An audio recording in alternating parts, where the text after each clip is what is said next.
এই জীবন যেন বহতা নদীর মতো, চলার পথে কত বাঁক মোহনা শত, আছে আরো দ্বন্দ্ব আলো আধারের, বেছে নিতে হবে তাই পথ আমাদের।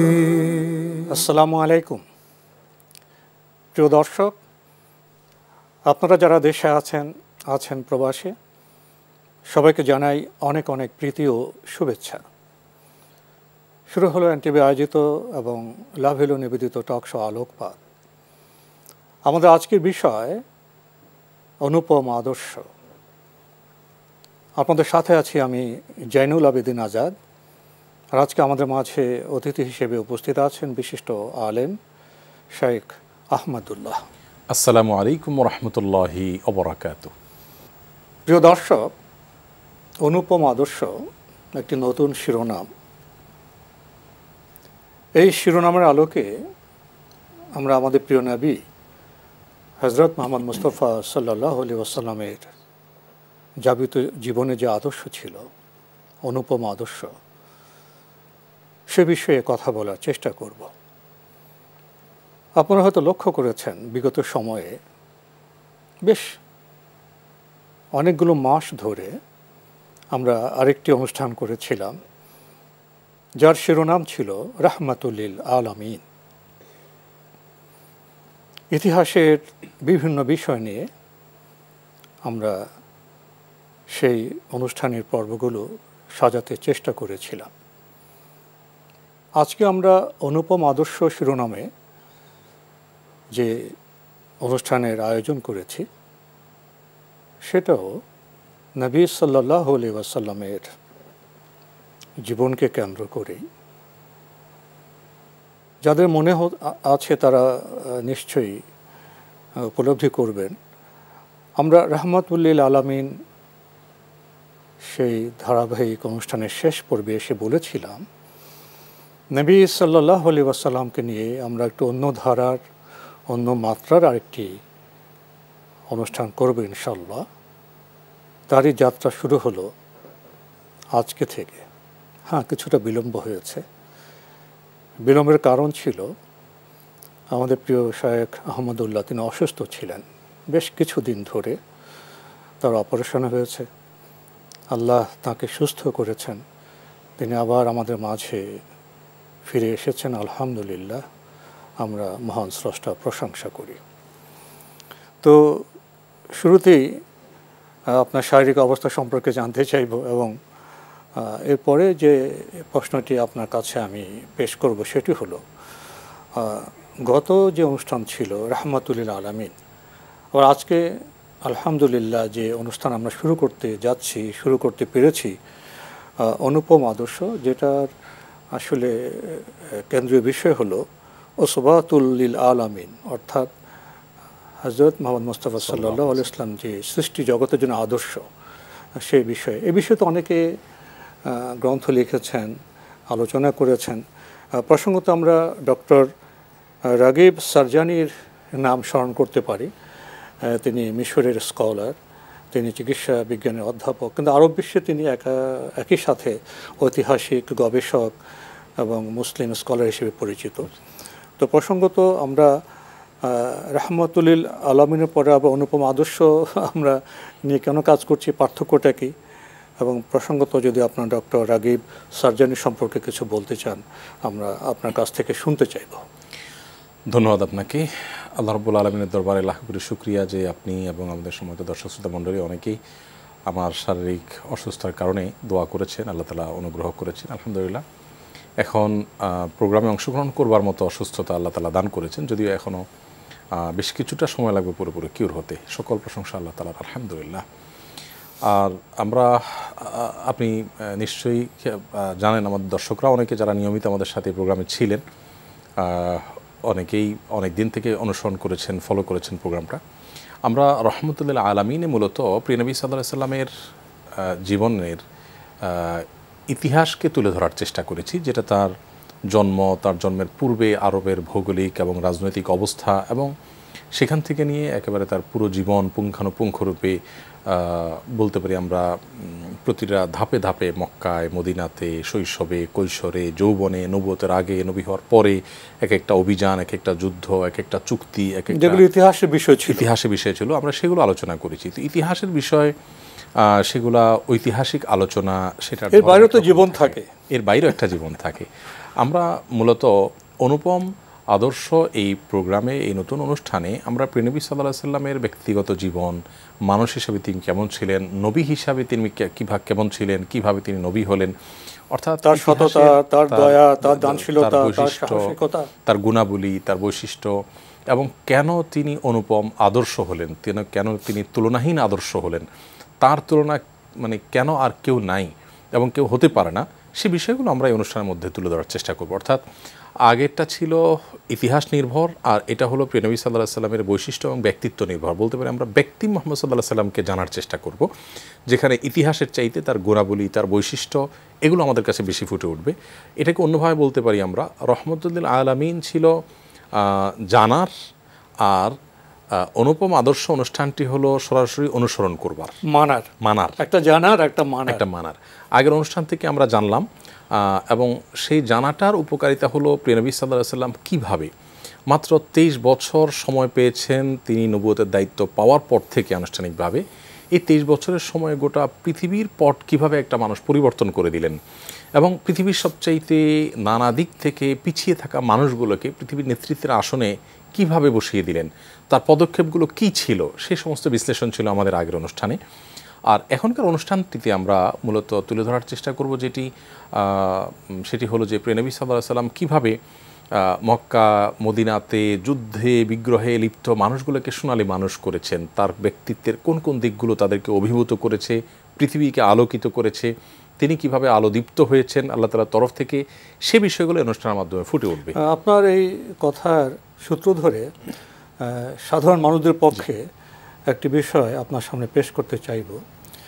রহমাতুল লিল আলামিন সেই অনুষ্ঠানমালার বিভিন্ন পর্বে আমরা উপলব্ধি করেছি, ইতিহাসের বিভিন্ন সময়ে সন্ধিক্ষণে বড় বড় দায়িত্ব পালন করেছেন আমাদের প্রিয় নবী হযরত মুহাম্মদ মুস্তাফা সাল্লাল্লাহু আলাইহি ওয়াসাল্লাম।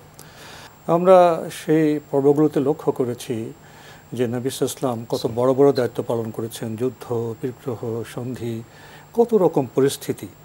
তখন আমরা মুগ্ধ হয়ে শুনেছি, দেখেছি, বিস্মিত হয়েছি এবং উপলব্ধি করেছি আমরা কত ক্ষুদ্র, আমরা বোধহয় তাকে অনুসরণ করতে পারবো না, শেষে বড় বড় দায়িত্বের কাছেও আমরা যেতে পারবো না। সেটি একটি জানার বিষয় ছিল। আপনি শুরুতে বলেছেন রহমাতুল লিল আলামিন ছিলেন, ওই পর্বগুলো ছিল জানার। আর আমরা নতুন যে পর্বগুলো শুরু করতে যাচ্ছি, অনুষ্ঠান শুরু করতে যাচ্ছি অনুপম আদর্শ, সেটা মানার। এখন আগের বিষয়গুলো জানার অনেক বড় বিষয় ছিল, এখন বলছেন যে এগুলো মানার বিষয়। তাহলে মানতে গেলে তো আমাদের সামর্থ্যের মধ্যে থাকতে হবে। আমরা কোথায় বসবাস করি? আমরা পরিবারে বসবাস করি, সমাজে বসবাস করি। আমরা যেমন দান করতে চাই, আবার দান পেতেও চাই। আমরা সুস্থ থাকি, অসুস্থ থাকি। আমাদের অনুগ্রহের প্রয়োজন, দয়ার প্রয়োজন, আবার আমরা দয়া গ্রহণ করি।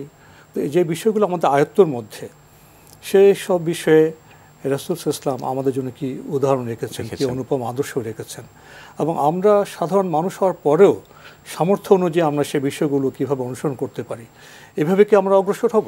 জি, সন্দেহাতীতভাবে প্রিয়নবী সাল্লাল্লাহু আলাইহি ওয়াসাল্লামের যে গুণাবলী ছিল, সেই গুণাবলীগুলোকে অনুসরণ করবার জন্য আল্লাহ নিজেই আমাদেরকে নির্দেশ করেছেন। আল্লাহ বলেছেন, লাকাদ কানা লাকুম ফি রাসূলিল্লাহি উসওয়াতুন হাসানা। সেই উসওয়া থেকেই কিন্তু এই অনুপম আদর্শ নামটা এসেছে। নিশ্চয়ই তোমাদের জন্য আল্লাহর রসুলের মধ্যে রয়েছে সর্বোত্তম আদর্শ, সর্বোত্তম দৃষ্টান্ত, উদাহরণ, যাকে অনুসরণ করা যায় সেটি তার মধ্যে রয়েছে। আপনি ঠিকই বলেছেন যে প্রিয়নবী সাল্লাল্লাহু আলাইহি সাল্লামের তার জীবনের ঐতিহাসিক দিক যখন পর্যালোচনা করা হয়, তখন আমাদের যেটাকে আরবি একটা প্রবাদের বাংলা এভাবে বলতে পারে যে আমাদের টুপি খুলে পড়ার উপক্রম হয়। অর্থাৎ উচ্চতার দিক তাকালে মানে টুপি পড়ে যাওয়ার উপক্রম হয়। এত উচ্চতায় আসীন করেছেন আল্লাহ তাআলা তাকে। যেমন মক্কায় তিনি যা পরিস্থিতির মোকাবেলা করেছেন, মদিনা যে পুরো পরিস্থিতিটাকে যেভাবে অনুকূলে এনেছেন, প্রতিটা বাধাকে যেভাবে ডিঙ্গিয়েছেন, আমাদের কাছে মনে হতো যে এটা কি আদৌ আমাদের দ্বারা সম্ভব আজকের বাস্তবতায়। প্রিয়নবী সাল্লাল্লাহু আলাইহি সাল্লামকে জানার পর তার প্রতি আমাদের ইমানের যে গতি, ইমানের যে ধার, সেটা অনেক বেশি বেড়ে যাওয়ার কথা। নবী করিম সাল্লাল্লাহু আলাইহি সাল্লামকে কেন আসলে জানা দরকার? একটা গুরুত্বপূর্ণ বিষয় হলো যে এখনও পর্যন্ত, শুধু আমি এখনও বলছি না, মানে নবী সাল্লাল্লাহু আলাইহি সাল্লাম থেকে নিয়ে আজও পর্যন্ত পৃথিবীতে যত মানুষ ইসলামে এসেছে তাদের বেশিরভাগ মানুষকে আমরা দেখব যে তারা হয় কোরআন পাঠ করেছেন আর না হলে নবী সাল্লাল্লাহু আলাইহি সাল্লামকে পাঠ করেছেন, দুইটার কোনো একটা। তার ব্যক্তিত্বে মুগ্ধ হয়ে ইসলামে এসেছেন অথবা কোরআন পাঠ করেছেন। আর কোরআন পাঠ করলে সেটাও নবী করিম সাল্লাল্লাহু আলাইহি সাল্লামের ব্যক্তিত্বের মধ্যেই আছে, কারণ তার ব্যক্তিত্বটাই কোরআনের একটা বাস্তব রূপ বলতে পারি, তার আখলাকটা সেরকম ছিল। তো সেই প্রয়োজনে আমাদেরকে আসলে সিরাত পাঠ করা দরকার, নবী সাল্লাল্লাহু আলাইহি সাল্লামকে জানা দরকার। এছাড়া মানুষ অনুকরণ প্রিয়, মানুষ কাউকে না কাউকে নিজের অজান্তেই অনেক সময় অনুকরণ করে, কাউকে না কাউকে তার আদর্শ মনে হয়। যদি কেউ পৃথিবীতে এমন কোনো মানুষকে আদর্শ হিসাবে গ্রহণ করে যিনি আসলে পূর্ণাঙ্গভাবে আদর্শ হওয়ার মতো নন, তাহলে সেক্ষেত্রে তার পরিণতি যা হওয়ার তাই হবে। একজন ইমানদার হিসাবে আল্লাহ রাব্বুল আলামিন আমাদেরকে জানিয়েছেন, লাকাদ কানা লাকুম ফি রাসূলিল্লাহি উসওয়াতুন হাসানা লিমান কানা ইয়ারজুল্লাহ ওয়াল ইয়াউমাল আখিরা। যারা আল্লাহর সাথে সাক্ষাৎ করতে হবে এই বিশ্বাসটা যাদের মধ্যে আছে এবং আখিরাতের প্রতি ঈমান যাদের আছে, তাদের জন্য আল্লাহর রাসূলের মধ্যে রয়েছে সর্বোত্তম আদর্শ এবং অনুপম দৃষ্টান্ত। তুলনাহীন আদর্শ তিনি, তার মতো আর কেউ হতে পারে না। অতএব সেটিকে সামনে রেখে চলবার জন্য তাকে জানতে হবে তিনি তার সততা কেমন ছিল, তার সাহসিকতা কেমন ছিল, তার দুনিয়া বিমুখতা কেমন ছিল, তার অনুগ্রহ কেমন ছিল, তার ধৈর্য কেমন ছিল, দানশীলতার দৃষ্টান্ত কী ছিল। আমরা সবাই কম বেশি জানি যে আল্লাহ রাব্বুল আলামিন কোরআনে কারিমে বিভিন্ন জায়গায় এগুলো আলোচনা করেছেন। আল্লাহ সুবহানাহু ওয়া তাআলা বলেছেন, ফাবিমা রাহমাতিন মিনাল্লাহি লিনতা লাহুম, আল্লাহর অনুগ্রহে আপনি কোমল হয়েছেন। ওয়ালাউ কুনতা ফাজ্জান গালিযাল কলবি লানফাদ্দু মিন হাওলিক, আপনি যদি শক্ত হৃদয়ের হতেন, আপনি যদি রূঢ় স্বভাবের হতেন, তাহলে আপনার পাশ থেকে সবাই চলে যেত। মক্কার তখনকার মানুষের যে চরিত্র, তাদের যে আপনার আচার আচরণ ছিল, সেগুলো আমরা কম বেশি জানি। আমাদের আজকের অনুষ্ঠান অনুপম আদর্শ। তো আমাদের নতুন যে অনুষ্ঠান অনুপম আদর্শ, সেখানে যাওয়ার আগে আমরা আমাদের বিগত দিনের যে অনুষ্ঠান ছিল রাহমাতুল লিল আলামিন, সে প্রসঙ্গে আরও কিছু বিষয়ে আপনার সাথে কথা বলতে চাইব। নবী সাল্লাল্লাহু আলাইহি ওয়াসাল্লামের জীবনী প্রসঙ্গে যদি আমরা ইতিহাসের আলোকে কথা বলতে চাই, তাহলে অবশ্যই সেখানে মাক্কী জীবন এবং মাদানী জীবনের প্রসঙ্গ চলে আসবে। মাক্কী জীবনের যে বিষয়গুলো, যে চ্যালেঞ্জগুলো, সেগুলো ছিল একরকম, এবং মাদানী জীবনের যে বিষয়গুলো, যে চ্যালেঞ্জগুলো, সেগুলো ছিল অন্যরকম। যদি আমরা একটু স্পষ্ট করতে চাই, তাহলে মাক্কী জীবনের চ্যালেঞ্জগুলো ছিল অধিকাংশ ক্ষেত্রে ব্যক্তিগত। সেখানে ত্যাগ, তিতিক্ষা, বান্দার চরিত্রের বিষয়গুলো এসছে। আর মাদানী জীবনে গিয়ে সেখানে সামাজিক বিষয় এসছে, রাষ্ট্রীয় বিষয় এসছে, একটি রাষ্ট্র কীভাবে পরিচালনা করতে হবে, মদিনা সনদের লক্ষ্য কী ছিল, মদিনা সনদ কেন আসলো, তিনি অভিবাসী হয়ে মুহাজির হয়ে সেখানে সংখ্যালঘু ছিলেন, তার নেতৃত্বে কীভাবে প্রতিষ্ঠিত হলো, তিনি তখন সমাজকে পর্যবেক্ষণ করেছেন, প্রত্যক্ষ করেছেন, উপলব্ধি করেছেন। মাদানী জীবন ছিল গোত্রে গোত্রে কোন্দল, সংঘাত, এসবের বিষয়, দুর্গে দুর্গে বিভক্ত ছিল, সেখানে ইনসাফ ছিল না, সেখানে সবার জন্য উন্নয়ন ছিল না। তিনি শান্তি আমানের কথা বলেছেন, তিনি বলেছেন যে ইনসাফের কথা, অ্যাবসলিউট রাইট, যে নিরঙ্কুশ ন্যায়ের কথা বলেছেন, এবং উন্নয়ন সবার জন্য। এই পার্থক্যগুলো ছিল। তো আমরা নতুন যে অনুষ্ঠান অনুপম আদর্শ, সেখানে যাওয়ার আগে কি আমরা আবার একটু মাক্কী জীবনের বিষয়গুলো এবং মাদানী জীবনের বিষয়গুলো পুনঃপাঠ বা পুনরায় একটু অনুসরণ করতে পারি, ব্যক্ত করতে পারি? অবশ্যই সন্দেহাতীতভাবে। বিশেষ করে আমাদের দর্শকরা যদি পুরো অনুষ্ঠানটা দেখে ফেলতে চান, শুরু থেকে শেষ পর্যন্ত সময় করে একটি পর্ব করে প্রিয় নবী সাল্লাল্লাহু আলাইহি সাল্লামকে জানতে চান, তাহলে সেক্ষেত্রে তো আলহামদুলিল্লাহ অনুষ্ঠানটি এনটিভির ইউটিউব চ্যানেলে আছে, আলাদা প্লে স্টোরে আছে, রাহমাতুল লিল আলামিন নামে সার্চ করলে আশা করি পুরো একটা করে পর্ব ধারাবাহিক চলে আসবে। প্রায় 70-80টি পর্ব, 77-78টির মতো পর্ব আছে আলহামদুলিল্লাহ। প্রিয় নবী সাল্লাল্লাহু আলাইহি সাল্লামের মক্কা এবং মদিনার জীবনকে আমরা যদি তুলনা করি, তাহলে আপনি তো একদিক থেকে তুলনা করলেন যে মক্কার জীবনে বাধা এসে ব্যক্তি অর্থাৎ নবী সাল্লাল্লাহু আলাইহি ওয়াসাল্লামের উপরে, সাহাবীদের উপরে ব্যক্তিগতভাবে বাধাগুলো এসেছে, কিন্তু মদিনা যখন একটা সমাজ তারা গড়ে তুলেছিলেন, তখন বাধাটা এসেছে সামাজিকভাবে। অর্থাৎ পুরো মদিনার সব মুসলমানদেরকে একটা পক্ষ বানিয়ে পুরো সমাজটাকে, মুসলিমদের সমাজ, মুসলিমদের রাষ্ট্রটাকে ধ্বংস করবার ষড়যন্ত্র এবং চক্রান্ত এবং যুদ্ধগুলো চাপিয়ে দেওয়া হয়েছিল। এটা যখন আমরা বলি জাতীয় এবং আন্তর্জাতিক সংকট, যেটা সেরকম অনেকটা। জি জি। তো সেই সমস্যাটা ছিল মদিনাতে এসে, আন্তর্জাতিক পর্যায়ে সেটি ছিল, এবং সেটা ছিল জাতিগত, পুরা জাতীয়, মানে মুসলিমদের গোটা জাতির প্রতি সমস্ত বাধাগুলো এসেছিল মক্কার মুশরিকদের তরফ থেকে। প্রিয় নবী সাল্লাল্লাহু আলাইহি ওয়াসাল্লামের মক্কা এবং মদিনার জীবনকে আমরা আরেকভাবে পার্থক্য করতে পারি। সেটা হলো, মক্কার জীবনটা ছিল প্রিয় নবী সাল্লাল্লাহু আলাইহি ওয়াসাল্লামের শুধুমাত্র সবরের এবং ধৈর্যের, অর্থাৎ সেখানে কোনো আক্রমণ, কোনো অন্যায়, কোনো অনাচারের পাল্টা জবাব দেওয়ার মতো অবস্থা মুসলমানদের ছিল না। আত্মগঠনের, তারবিয়াত, প্রশিক্ষণের। জি, নবী করিম সাল্লাল্লাহু আলাইহি ওয়াসাল্লাম মক্কায় মুসলমানদেরকে গঠন করেছিলেন, তাদের ঈমানকে সুদৃঢ় করেছেন। এ নামাজের বিধান চালু হয়েছে, আল্লাহর সাথে সম্পর্ক করা, আল্লাহর প্রতি তাওয়াক্কুল করা, আল্লাহর সাথে নিবিড় সম্পর্ক গড়ে তোলা, এই বিষয়গুলো তিনি গুরুত্ব আরোপ করেছেন।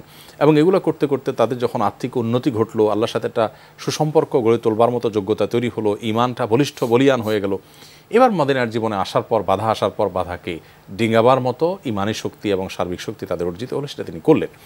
নবী করিম সাল্লাল্লাহু আলাইহি ওয়াসাল্লামের জীবনকে আমরা যদি দেখি, তাহলে সেক্ষেত্রে আমরা একটা, বিশেষ করে মক্কা এবং মদিনার জীবনকে তুলনা করে দেখি, আমাদের একটা চমৎকার দৃষ্টান্ত আমাদের সামনে আসবে। সেটা হলো, প্রতিকূল পরিবেশে, যেখানে পুরো পরিবেশটা প্রতিকূল, তখন আমার কর্মপন্থা কেমন হবে, আবার যখন পরিবেশ কিছুটা অনুকূল, তখন আমার কর্মপন্থা কেমন হবে। অনেকে বলে যে প্রিয় নবী সাল্লাল্লাহু আলাইহি ওয়াসাল্লামকে যদি কেউ গালমন্দ করে, তার সম্পর্কে কুৎসা রটনা করে, তার সম্পর্কে কোনো বাজে মন্তব্য করে, তাহলে সেক্ষেত্রে শরিয়ার বিধান কি। তো এই প্রশ্নের উত্তরে এই প্রসঙ্গটা চলে আসে যে তাকে মক্কাতেও মুশরিকরা কটূক্তি করেছে, নানান বাজে বলেছে, পাগল বলেছে, নানান কথা দিয়ে তাকে কষ্ট দিয়েছে, শারীরিকভাবে আঘাত করেছে। মদিনাতেও তাকে আঘাত করবার চেষ্টা করা হয়েছে। আমরা যদি লক্ষ্য করে দেখব যে মক্কাতে নবী সাল্লাল্লাহু আলাইহি ওয়াসাল্লামের কর্মপন্থা একরকম ছিল, মদিনায় এগুলোর বিপরীতে তার কর্মপন্থা ছিল ভিন্ন রকম। অর্থাৎ পরিস্থিতি, সামর্থ্য ইসলামের শরিয়ার বিধানকে নির্ধারণ করে দেয় যে আমাদের কি করতে হবে। আমরা শুধুমাত্র শরিয়ার কোনো বিধান জেনেই যে কোনো জায়গায় যে কোনো পরিস্থিতি সেটাকে প্রয়োগ যেন না করি। মক্কা এবং মদিনার জীবনের যে পার্থক্য এবং নবী সাল্লাল্লাহু আলাইহি ওয়াসাল্লামের কর্মপন্থার ভিন্নতা, সেটি কিন্তু আমাদের কাছে পরিষ্কার করে দেয়। পরিবেশ, পরিস্থিতি, ব্যক্তিতে পার্থক্য, নিয়ত, লক্ষ্যের পার্থক্য, সবগুলি বিবেচনার মধ্যে আসবে এবং সেখানে সমন্বয় করতে হবে। আরেকটা পার্থক্য আমার কাছে মনে হয়, সেটা হলো যে মক্কার পুরো জীবনটা ছিল পরীক্ষার, আর মদিনার জীবনটা পরীক্ষার ছিল, কিন্তু পাশাপাশি আগের যে পরীক্ষাটা সাহাবীরা নবী করিম সাল্লাল্লাহু আলাইহি ওয়াসাল্লাম মক্কায় 13 বছর যাবৎ দিয়েছিলেন, সে পরীক্ষার কিছু ফলাফল তারা পেতে শুরু করেছিলেন মদিনাতে, যেটা আস্তে আস্তে পূর্ণতা পেয়েছে একেবারে নবী সাল্লাল্লাহু আলাইহি ওয়াসাল্লামের ওফাতের ঠিক আগ মুহূর্তে এসে। অর্থাৎ মুসলমানদের সকল বাধাগুলো ডিঙিয়ে গেল। মক্কা বিজয়ের মধ্য দিয়ে যদি বলি আরো বলা হয়, বিজয়ের পরও তো পরীক্ষা আছে, বিজয়ের পরের পরীক্ষার সবচেয়ে শ্রেষ্ঠ উদাহরণ হলো মক্কা বিজয়ের ঘটনার পর কি করেছে। তো নবী করিম সাল্লাল্লাহু আলাইহি ওয়াসাল্লাম তার এই মক্কা এবং মদিনার জীবন, তার জীবনে বিভিন্ন সময়ের বাধাগুলো অতিক্রম করার প্রচেষ্টা এবং সুসময়, দুঃসময়, এই সবগুলো জিনিস কিন্তু আমাদের জীবনে ঘুরে ফিরে আসে। অর্থাৎ আমাদের জীবনেও সময় কখনো অনুকূলে থাকে, কখনো আমাদের পরিস্থিতি খারাপ থাকে, কখনো আল্লাহ তাআলা সুখ দেন, কখনো দুঃখ দেন। এই পরিস্থিতিগুলোতে আমরা কি করতে পারি, সেখান থেকেও আমাদের শেখার এবং গ্রহণ করবার আছে। আসলে প্রিয় নবী সাল্লাল্লাহু আলাইহি ওয়াসাল্লামকে পুনর্পাঠ করার আরেকটা বিশেষ প্রয়োজনীয়তা হলো যে আজ আপনি যেদিকে তাকাবেন মানুষ কিন্তু দিশেহারা।